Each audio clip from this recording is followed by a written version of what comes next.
అధ్యక్షులైనటువంటి శ్రీ బూచేపల్లి శివప్రసాదరెడ్డి గారి ఆదేశాల మేరకు అదేవిధంగా మా పెద్దమ్మ వెంకయ్యమ్మ గారి ఆదేశాల మేరకు ఈరోజు సంతనూతలపాటి నియోజకవర్గం మేరుగు నాగార్జున గారి ఆదేశాలతో ఈరోజు ఏబిఎన్ వెంకటకృష్ణ చేసినటువంటి వ్యాఖ్యలపై ఏదైతే ఆంధ్ర రాష్ట్రంలో ఉన్నటువంటి మహిళా లోకంపై మహిళలపై అదేవిధంగా వైఎస్ఆర్ కాంగ్రెస్ పార్టీ నాయకులపై కార్యకర్తలపై వెన్నుపూసలు లేని వారిగా తయారయ్యారనేటువంటి మాటలపై మేము వైఎస్ఆర్ కాంగ్రెస్ పార్టీ తరఫున తీవ్రంగా ఖండిస్తున్నాం.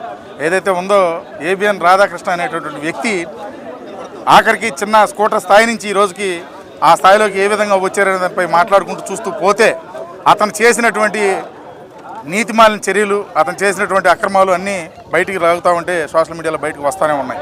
కానీ అటువంటి దుర్మార్గమైనటువంటి వ్యక్తి ఈరోజు మహిళా లోకంపై చేసినటువంటి వ్యాఖ్యలపై ఈరోజు వైఎస్ఆర్ కాంగ్రెస్ పార్టీలో పెద్ద ఎత్తున ధ్వజమెత్తి ఈరోజు ఈ ధర్నా చేయడం జరిగింది.